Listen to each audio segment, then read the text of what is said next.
مولانا انعام احمد قاسمی کے سبھی بیان سننے کے لیے مولانا انعام احمد قاسمی آفیشل کو لائک، کمنٹ، شیئر اور سبسکرائب کریں۔ شکریہ۔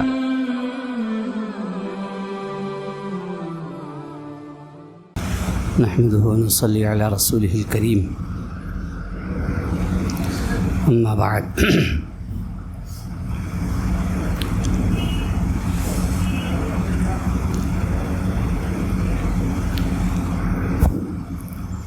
اللہ تبارک تعالیٰ نے قرآن پاک میں ذکر فرمایا ہے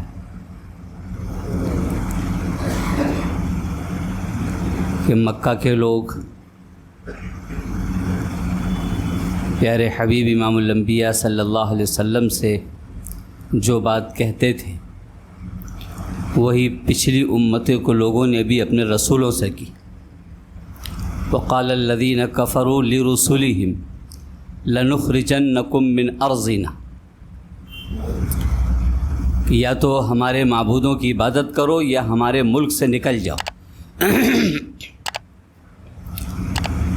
اگر یہاں رہنا چاہتے ہو او لتعودن فی ملتنا، تو ہمارے مذہب کے مطابق تم کو رہنا پڑے گا، گھر واپس آ جاؤ۔ فاوحی الیہم ربہم، اللہ تبارک تعالیٰ نے وحی کے ذریعے سے بتا دیا کہ ظلم کرنے والے جو تم کو نکال رہے ہیں ہم ان کو ہلاک کر دیں، ان کو ختم کر دیں، کیونکہ زمین اللہ نے ایمان کے لیے بنائی۔ زمین و آسمان بنانے کے بعد سب سے پہلے آدم علیہ السلام کو اتارا۔ حضرت آدم علیہ السلام اللہ کو ایک ماننے والے اور پوری طریقے سے توحید پر قائم تھے، تو زمین کو اللہ نے بسایا اسی لیے ہے، آسمان کو بنایا اسی لیے ہے کہ بنانے والے کو پہچانا جائے، بنانے والے کو پہچان کر کے اس کی عبادت کی جائے، اپنی مرضی نہ چلا کر اس کی مرضی پر اپنی زندگی کو گزارا جائے۔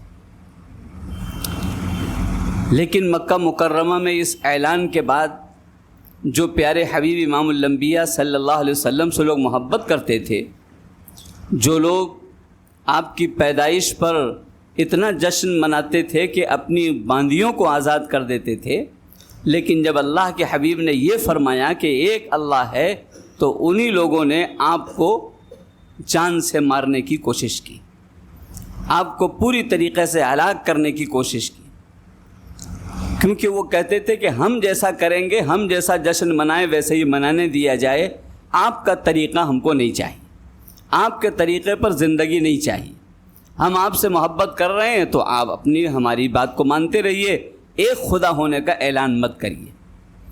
یہ ان کو یہاں سے چڑ ہوئی اور یہاں سے انہوں نے نفرت کا اعلان کر دیا، جبکہ سارے لوگ آپ کو سچا مانتے تھے، سارے لوگ آپ کی عزت کرتے تھے، سارے لوگ آپ کا احترام کرتے تھے، آپ کو سب لوگ اپنے گھروں میں عزت سے بلایا کرتے تھے، ہر طریقے ہر طرف عزت ہی عزت سے لوگ آپ کو پکارا کرتے تھے، کوئی صادق کہتا تھا، کوئی امین کہتا تھا، لیکن جیسے ہی پیارے حبیب امام الانبیاء صلی اللہ علیہ وسلم نے یہ اعلان فرمایا کہ اللہ ایک ہے، بس سب دشمن ہو گئے، سارے لوگوں آپ کے دشمن ہو گئے، یہاں تک کہ آپ کو مکہ مکرمہ چھوڑنا پڑا، ہجرت کرنی پڑی۔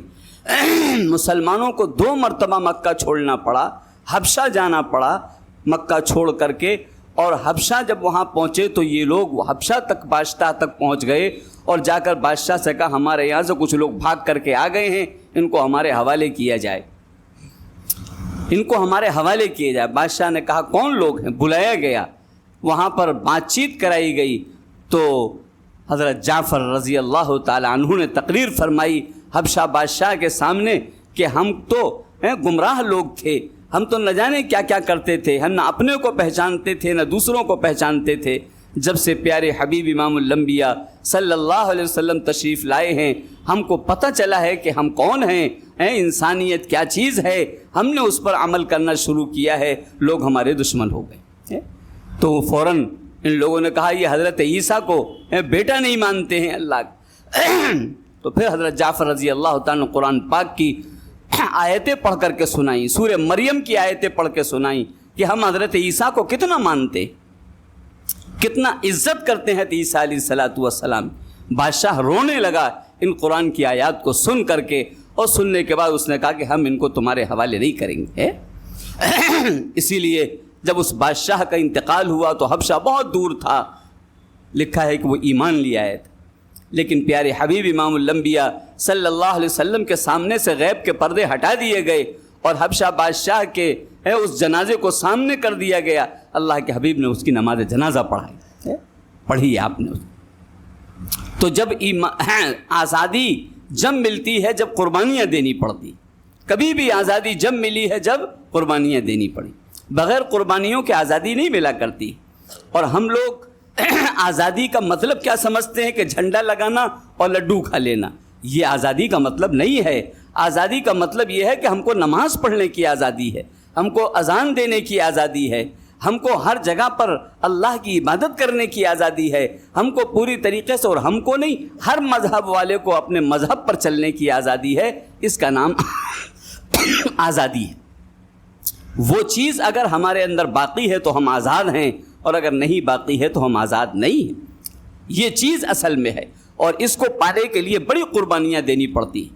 انگریزوں نے یہاں پر آ کر قبضہ کر لیا تھا، اور یہاں کرنے کے بعد قبضہ پھر نہ وہ مسجد کو دیکھتا تھا، نہ مدرسے کو دیکھنا چاہتا تھا، نہ داڑھی دیکھنا چاہتا تھا، نہ عورتوں کا پردہ دیکھنا چاہتا تھا۔ وہ ان سب کو مٹا رہا تھا، ایک ایک چیز کو ختم کر رہا تھا۔ پردہ کوئی چیز نہیں، داڑھی کوئی چیز نہیں، مدرسہ کوئی چیز نہیں، مسجد کوئی چیز نہیں، ان تمام پر بلڈوزر چل رہے تھے، اور پورے ہندوستان کے اندر تہلکہ مچا رکھا تھا۔ ان کو آزادی پانے کے لیے نہ مسلمانوں کو آزادی تھی، نہ دوسرے مذہب والوں کو آزادی تھی۔ دوسرے مذہب والوں کے ساتھ بھی ایسا ہی ظلم ہو رہا تھا۔ تب ہمارے بڑوں نے، ہمارے علماء نے کتنی قربانیاں دی ہیں۔ 100 سال تک اکیلے مسلمانوں نے ان سے مقابلہ کیا ہے، 100 سال تک۔ 100 سال کے بعد پھر ہندو مسلمان سب متحد ہو کر کے لڑے ہیں، اور 100 سال تک تو اکیلا مسلمان لڑا ہے، اس لیے کہ پورے ہندوستان پر مسلمانوں کی حکومت تھی، ہر جگہ پر تو مسلمان موجود تھا، تو لڑائی کس سے ہوتی؟ مسلمان سے ہی تو ہوتی۔ 100 سال تک کب سب سے پہلے بنگال کے سراج الدولہ کو شہید کیا انگریزوں نے، وہاں بھی مسلمان بنگال میں قابض تھا، مسلمانوں کی حکومت تھی۔ کرناٹک میں مسلمانوں کی حکومت تھی، آندھرا میں مسلمانوں کی حکومت، پورے ہندوستان پر مسلمانوں کی حکومت۔ لہذا لڑائی تو مسلمانوں سے ہی ہوگی، مسلمان ہی لڑے گا۔ 100 سال تک اکیلا مسلمان ان سے لڑتا رہا، اور اس کے ساتھ ساتھ آزادی چاہتا رہا، لیکن انگریز یہ کہتا تھا کہ نہیں، ہماری چلے گی، تمہاری نہیں چلے گی، تمہیں مذہب کی آزادی نہیں۔ پھر ہمارے علماء کتنے شہید ہوئے ہیں، اور کس کس دردناک طریقے سے شہید ہوئے۔ حضرت مولانا شیخ الہند رحمۃ اللہ علیہ ایک نام ہے ان کا، جن کو انگریز کہتا تھا اس ہندوستان میں یہ تو ٹیپو سلطان سب سے بڑا دشمن ہے، اور بعد میں پھر حضرت شیخ الہند کو کہتا تھا یہ ہمارے سب سے بڑے دشمن ہیں۔ جب تک یہ ختم نہیں ہوں گے اس وقت تک ہندوستان ہمارے لیے آزاد نہیں ہوگا۔ اسی لیے ٹیپو سلطان کے شہید ہونے کے بعد انگریز نے کہا آج سے ہندوستان ہمارا ہے، اب کوئی نہیں رہا ہمارا مقابلہ کرنے والا۔ اسی ٹیپو سلطان کا نام تاریخوں سے نکالا جا رہا ہے، اس کو دشمن بتایا جا رہا ہے، اس کو ہندوستان کا غدار بتایا جا رہا ہے، جس نے اپنا سب کچھ قربان کر دیا۔ اور ٹیپو سلطان کی شہادت پر سینکڑوں ہندوؤں نے خودکشی کر لی، سینکڑوں عورتوں نے خودکشی کر لی کہ آج کے بعد سے ہمارا دنیا نہیں رہی، ہم اس دنیا میں نہیں رہ سکتے۔ اتنا بڑا انصاف کرنے والا اور اتنا بڑا محبت کرنے والا شخص، اس کو مار دیا گیا ہے۔ ہندوؤں نے خودکشیاں کر لی۔ اس انداز کا بادشاہ تھا، اس انداز کی حکومت تھی جو ہر ایک کے ساتھ انصاف کرتا تھا۔ اور یہ رحمت اللہ علیہ تھے، ان کے داڑھی تھی۔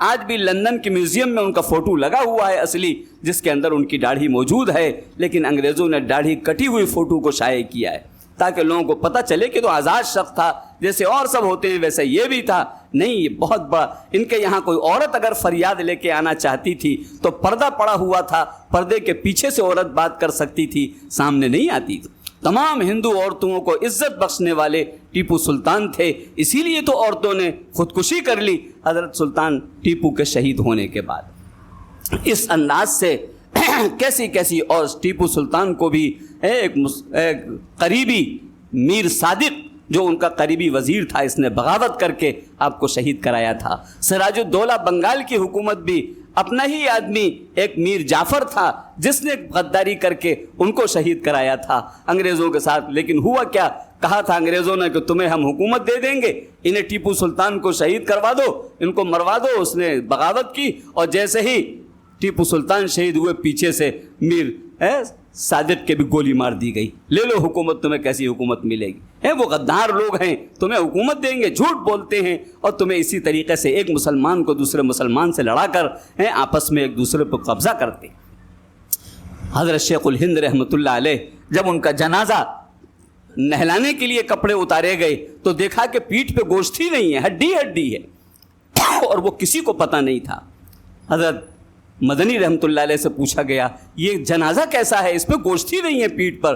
کہا تمہیں نہیں معلوم، انگریزوں نے گرم سلاخیں کر کر کے پیچھے گوشت کو داغا تھا، جلایا تھا، اور یہ کہا تھا کہ تم آزادی کو انکار کر دو، یہاں سے کہہ دو کہ انگریز صحیح لوگ ہیں، لیکن یہ کسی حال میں تیار نہیں ہوئے۔ یہی فرماتے تھے کہ بلال کو بھی اسی طریقے سے جلایا گیا تھا۔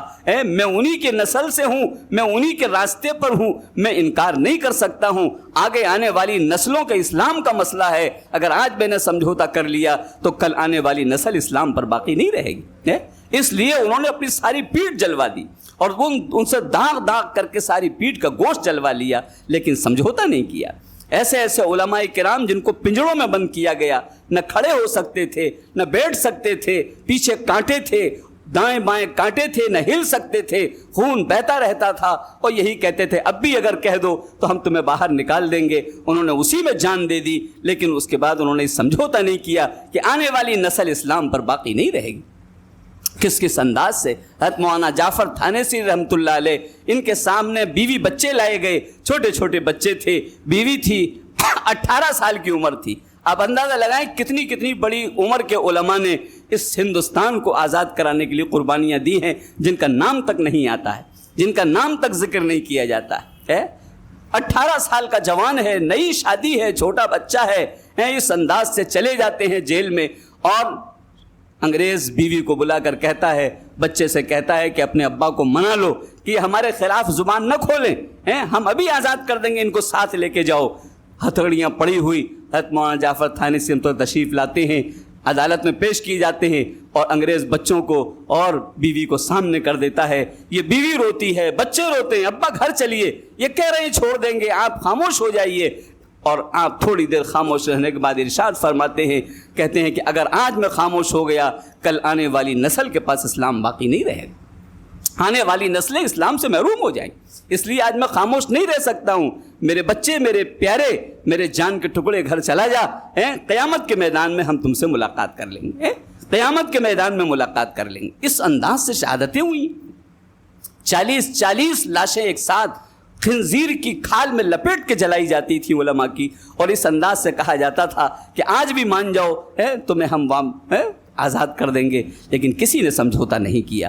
یہ ساری قربانیوں کے بعد آج ہمیں نماز پڑھنے کو مل رہی ہے، آج ہم مسجدوں میں جمع ہیں، آج ہم بیٹھ کر کے اپنے مدرسوں میں قرآن پڑھا رہے ہیں۔ یہ ساری ان علماء کی قربانیوں کا نتیجہ ہے۔ یہ 15 اگست خالی لڈو کھانے کا نام نہیں ہے، خالی شور مچا لینے کا نام نہیں ہے، یہ بڑی بڑی قربانیوں کے بعد یہ دن دیکھنے کو ملا ہے۔ اس لیے ہم کو ان قربانیوں کو یاد رکھنا چاہیے، نمازیں نہیں چھوڑنا چاہیے۔ ہماری نماز پڑھنے کے لیے انہوں نے جانیں دی ہیں، ہمارے قرآن پڑھنے کے لیے انہوں نے جانیں دی ہیں، ہماری داڑھیوں کے لیے انہوں نے قربانیاں دی ہیں، جن کی داڑھیوں کو نوچا گیا، انہوں نے کہا کچھ بھی کر لو، لیکن آنے والی نسلوں سے ہم سمجھوتا نہیں کریں گے، آپ کو یہاں سے ہٹا کے رہیں گے، نکال کے رہیں گے، بھگا کے رہیں گے، اسلام کو آزاد کرا کے یہاں پر رہیں گے ہندوستان میں۔ اس انداز سے یہ ساری قربانیاں ہوئی ہیں، لہٰذا ہم کو اگر ہم نے پھر ان دین و اسلام کی قدر نہیں کی اور ہم نماز چھوڑنے والے، ہم اسی طریقے سے اپنی زندگی کو موبائلوں پہ برباد کرنے والے 18 سال کے جوانوں نے ہندوستان کو آزاد کرایا ہے، 25 سال کے جوانوں نے آزاد کرایا ہے۔ حضرت شیخ الہند رحمۃ اللہ علیہ کی عمر اس وقت 25 سال تھی، حضرت مولانا قاسم صاحب نانوتوی رحمۃ اللہ علیہ کی عمر اس وقت 22 سال تھی۔ اس عمروں میں ان لوگوں نے کھڑے ہو کر کے کیا کام کیا ہے، کیسا کام کیا ہے کہ ہندوستان پورا کا پورا آزاد ہو گیا ہے۔ اگر ان لوگوں نے جوانوں نے قربانی نہ دی ہوتی تو آج ہم کہاں ہوتے، ہم سوچ نہیں سکتے۔ ایسے ہی ہوتے جیسے روس کے علاقوں میں لوگ ہیں، اسپین میں جیسے لوگ ہیں کہ مسجدوں کو گرجا گھر بنا دیا گیا ہے، مسجدیں نہیں ہیں، سب گرجا گھر بنا دیے گئے۔ وہی حال ہو گیا تھا، لیکن ان لوگوں کی قربانیوں سے آج ہم یہاں پر عزت کے ساتھ رہ رہے ہیں۔ اس لیے ہم کو چاہیے کہ ہم دین پر قائم رہیں، اسلام پر قائم رہیں۔ بڑی قربانیوں کے بعد اسلام ملا کرتا ہے۔ اگر ہم نے اس کی قدر نہ کی، دوبارہ ہماری نسلیں غلامیوں میں چلی جائیں گی اور ہم اس کو محسوس بھی نہیں کر پائیں گے۔ اللہ تبارک و تعالی ہم سب کو ان آزادیوں کی، ان قربانیوں کی قدر کرنے کی اور اپنے کو اسلام پر باقی رکھنے کی توفیق نصیب فرمائے۔